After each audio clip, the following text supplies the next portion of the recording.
You are smart to invest in MicroStrategy, provided that there will be other people who is stupid enough to buy at a much higher share price later. I think it's very dangerous. This way, I'm going to talk about MicroStrategy. This is not the first time I raised this topic. The first time was with the Backholder pod when we discussed about this company. So it was a bad thesis. So my purpose is just to highlight the thesis and then basically just blast it out to Backholders pod, and Kelvin also shared it to his Telegram group members. And I just want to get some reactions from the members there, see if there's any bull thesis or bull pointers that I have missed in the past. But yesterday, I went through the discussions with the Telegram members. It seems that there's nothing much really that I think makes sense in terms of the bull thesis. It's all tied back to how this MicroStrategy is making the company become a Bitcoin treasury holding companies, and from there there's some games that the company is playing so that they can profit. I'm very skeptical on that point. But besides that, aside from chatting with the Telegram members, I also read some articles just to understand more, right? Because as an investor, sometimes even if you have a bull thesis, you want to make sure that you are right. You also need to listen to those who are bear on the companies. Same is true. Let's say I'm bearish on MicroStrategy, but I also need to read up the bull case, right? So that I have a comprehensive view. So I read this article, The Curious Case of MicroStrategy. It go through quite details, like for example, the Bitcoin business model of MicroStrategy. Then it talk about the enter MicroStrategy treasury operations, yield generating treasury. I think this is very interesting. It's as if saying that MicroStrategy, they have their Bitcoin holdings, they're actually lending it out and then get some returns. And later we'll go through an amount of returns that they can earn from this yield generating treasury. Then they talk about this virtuous cycle and what could go wrong. Is MicroStrategy a buy? So I read all these things, It's not like I never do any research on MicroStrategy and just want to shit on the companies, right? It's not like that. I really go through that. But I think after doing all this study, right, I still come back to the same conclusion, is that this company is actually very dangerous to investing in. Why is it so? I found that there's this Twitter thread that go through the details, which actually summarize my feeling very well. So instead of me going through the writing, I will just go through all this with you all. So hope that you can learn a bit from here. So let's start from the Twitter thread, right? The MicroStrategy Ponzi explained. Let me break down how Michael Saylor created the most sophisticated financial scheme of our time and why it's both genius and terrifying. First, the basics. MicroStrategy was a boring software company until Saylor decided to turn it into a Bitcoin holding company in 2020. But that's just the surface. The real game, you see, that's the step that they're taking, right? Okay. So first one, take a public company. So the company is MicroStrategy. Step two, issue convertible debts, nearly zero interest. So the convertible notes is that it depends on the price of MicroStrategy. If it stay low, then all this debt, right, there will be minimal interest paid to the debt holders. But if it goes up across certain conversion point, right, then it will be converted to equities. So in a sense, all these bondholders, they get some downside protections, but at the same time, they have some upside. It's like a call options, okay? Then step three, they use the money to buy Bitcoin. Step four, they just watch the stock go up. And step five, is just going to repeat this again and again. So if you look at the convertible notes trap, right, currently there are, different amount or different tranches, 650 million, 500 million, 1.05 billion, 800 millions. Why convertible notes? They are like free money, almost zero interest. Holders can convert to stocks if price rises. If price drops, they want cash back they invested in, possible bank run. Perfect for Saylor, terrible for everyone else. The leverage game. MicroStrategy stock acts like a 3 to 4 times leverage Bitcoin play. Bitcoin up 100%, MicroStrategy up 300%. Why? Stock market multiplier effect. PE ratios amplify every move, which is what we are seeing now, right? Because Bitcoin has been rallied this year. So MicroStrategy, in terms of percentage, rally is even higher than Bitcoin. So the prison, Saylor built himself a golden cage. Must keep stock above conversion price. I think this is very important, yeah? Can't sell Bitcoin would crash the stock. So all these Bitcoin holding that they hold, right, they cannot sell. The moment they sell, right, because they are one of the Bitcoin holders, if they sell, all the other traders, they will front run it, and it will really make Bitcoin prices crash before they are able to sell it. So this is the tricky part, right? Must constantly pump Bitcoin, no exit strategy possible. Then the next one, the systemic risk. It's not just crypto bros at risk. Pension funds own ETF holds MicroStrategy, bank hold convertible notes, everything is connected. Okay, this is the systemic part, right? Now, the domino effects. If MicroStrategy fall below the conversion price, this is basically the price where it makes sense for the debt holders to convert to become equities to enjoy the upside. Because if it is below, there's no point for them to convert, right? They will just say that, okay, because I lend you this certain amount, you have to pay me back the principal. Note holders want cash back. Forces Bitcoin sales, crashes Bitcoin price, further crashes MicroStrategy, margins call everywhere. So you see, that's the thing about all this debt, right? The debt, it means that MicroStrategy actually have the contractual obligations to pay back the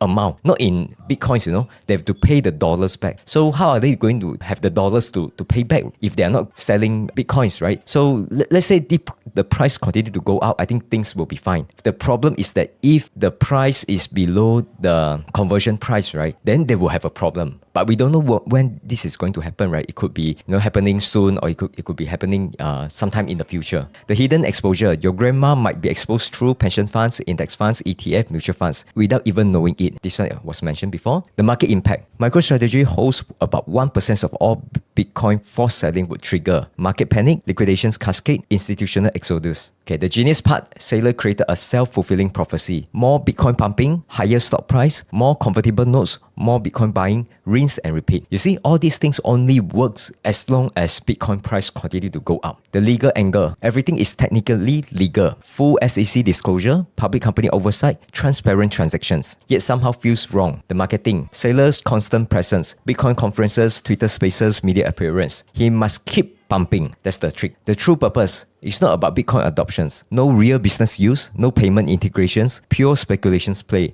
just financial engineering. So I think this is the part that many people miss, because before this, I was still thinking that, okay, the companies, there's the software analytic part and also the Bitcoin holdings parts, right? Then I realized actually the software or the analytics part is actually non-existent. It's not operating business. So now the entire MicroStrategy bull thesis, right, is all about this Bitcoin treasury play. So that's why there's nothing much there. We are not hearing that now Michael Saylor turned MicroStrategy to become a company that actually push for real world adoptions, right? In terms of adoption, it's still the same. There's not much change there. Okay, the numbers game. Average cost basis 90,000. Current holdings is about 300,000 Bitcoin. Total debt, there's about 3 billions of debt. A massive bet on numbers go up. The risk factors. What can turn wrong, right? So we are now riding on the way up, right? So I'm not surprised, let's say, if Bitcoin or MicroStrategy continue to go up. No problem there. As long as both continue to go up, all are well. People become rich, right? But the problem is that if this thing happen, for example, Bitcoin price collapse,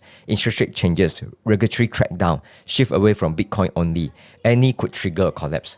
So by collapse, what it means is that, let's say Bitcoin price go down, right? And debt holders, as and when it matures, all these holders, they want to have their money back. The moment MicroStrategy needs to sell the Bitcoins to raise cash to pay all this debt, right? Then we will see a problem here, right? This is the warning. The warning signs, increasing conversion prices, which you already see. Later, I will show you the table. Larger note issuances, more aggressive Bitcoin buying, more frequent media appearances. So all this, we already see it, right? The institutional angle. Wall Street loves it because high liquidity, Bitcoin exposures, stock market benefit, regulatory compliance. The retail trap. Small investor thinks they are buying Bitcoin exposures, getting leverage, following smart money, actually buying systemic risk. So this one, I've seen this all over the place in Telegram group, because they are saying that, oh, it is a leverage play. I just buy this because I think Bitcoin is good. But you have to remember, MicroStrategy is not equal to Bitcoin. If you are bullish on Bitcoin, buy Bitcoin directly, not going through all this MicroStrategy gameplay, something that is like having huge systemic risk.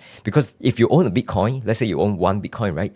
You can just close eyes, store it at cold wallet, and then just do nothing for the 10 years. After that, after 10 years, you still hold that one Bitcoin. That will not change. What's the price of the Bitcoin 10 years later? We don't know. It could be 10x, 100x higher. It could be 50% lower. Who knows, right? But if you hold MicroStrategy and think that this is a leverage play, any point they can just, because of all this cascading, they can just become insolvent. Who knows, right? So you are taking a lot of risks here just because of the leverage, because of these things. There's a huge systemic risk involved here. The future scenario, best case, Bitcoin to $1 million, notes convert to equity, everyone profits. So this is what they are all hoping for. The question is that, is this 100%? I'm not too sure. And the worst case is that if Bitcoin crashes, notes demand repayment, share price crash, system collapses. So this is the worst case, right? I'm not saying that this worst case will happen. I'm just saying that this could happen, okay? So never put 100% of your money, or even like, let's say more than 50% of your money in MicroStrategy because of all these risks involved here. The protection strategy: check your portfolio exposure, understand the risk, don't rely on MicroStrategy for Bitcoin exposure,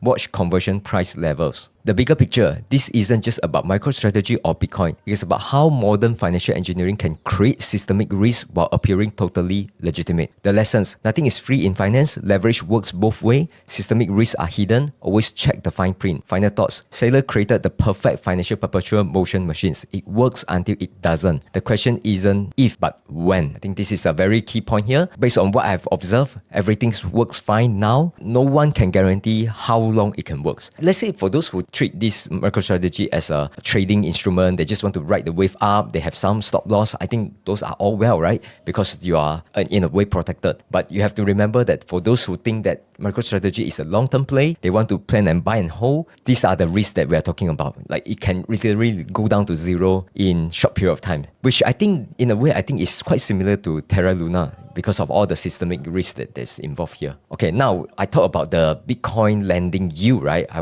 just want to quickly go to that because the first time was that I read some article and then the article actually linked to this tweet by Michael Saylor here. Last week, MicroStrategy Treasury Operations delivered a BTC yield of 12.3%, providing a net benefit of 40,738 Bitcoins to our shareholders, or 58020 BTC per day. At 93.5 thousands per BTC, that would equate to 3.8 billions for the week, or 544 millions each day. So I read this, I was thinking that how can this be true? Because let's say if you take 4 billions, multiply by, let's say like 52 weeks in a year, right? We are talking about what? 200 billions of earnings just in a year. How can this be true, right? Because if you look at even the top earnings company in the world, none of them is like earning this kind of like magnitude, right? So even Nvidia don't, or Apple doesn't earn 200 billions a year. In terms of earnings, Apple's is earning 123 billions in a year. So definitely less than MicroStrategy. How can this be true? And they are quoting this as if it's like no one fact check all these things. Then I realized that, okay, by yield, right? It's not that they just lend out Bitcoin and then basically someone say, okay,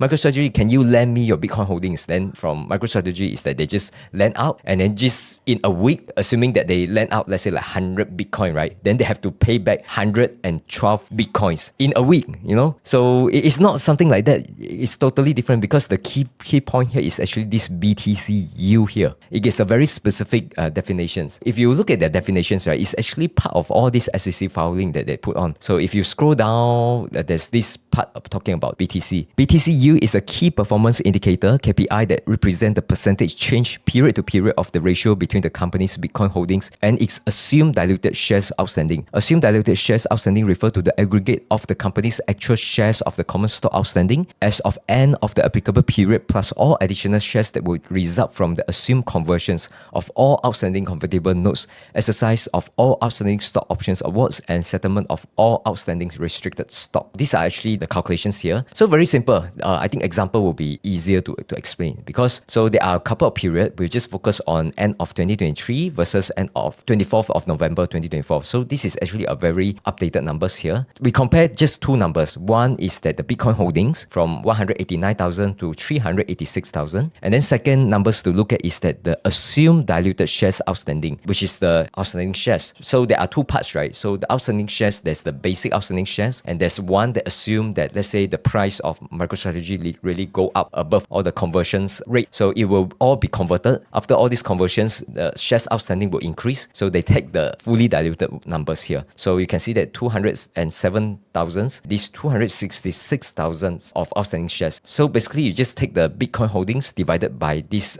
shares outstanding. Then you get a number. And then you compare this number for end of 2023 versus end of 2024. And then as this percentage increase, right, that means for every MicroStrategy shares that you own, the numbers of the Bitcoins will increase. So that's basically their KPI. Okay, so it seems that very interesting way to come up with a KPI. At least for MicroStrategy case, it works, right? Because right now, as I shared in the video with backholders, right, I said for every $1 of investment that you make in MicroStrategy, actually you control like 0.25 worth of Bitcoins. So it's actually very low amount. Let's say the companies, because their MicroStrategy share price is quite high, is trading at premium now, they can just issue more shares and then take the money and go and buy Bitcoins. And just by doing that, they can actually increase. But it doesn't increase beyond the $1, right? Because now $1 that you invest in, you hold $0.25 of Bitcoin. They can bump this 0.25 to 0.3, 0.4, 0.5 by just issuing equities and just buy Bitcoins. So all these metrics here will looks good, right? And they just, like treat this as if they are earning money. So this BTC yield, right, is not like a shares lending as per those definition that we know. For example, let's say even ETF also sometimes they lend out their shares and get some returns, right? They actually get a very, very tiny returns. It's not like 12.3% just in a week. So to me, this is really, really misleading. They just as if like telling that this number here is like their yield. It is not like that. It's all financial engineering. So that's why I think that is quite dangerous to, just follow all this narrative and be the stupid one and go and buy a MicroStrategy. And basically you are subsidizing those who get in earlier. So that's why I feel that this is almost like a Ponzi scheme already. So you are smart to invest in MicroStrategy, provided that there will be other people who is stupid enough to buy at a much higher share price later. I think it's very dangerous now. That's all about today's sharing. I'll keep it short. I just want to rant on this because I really spent quite some time to read out all these things. So hope that you can learn a bit from this sharing here.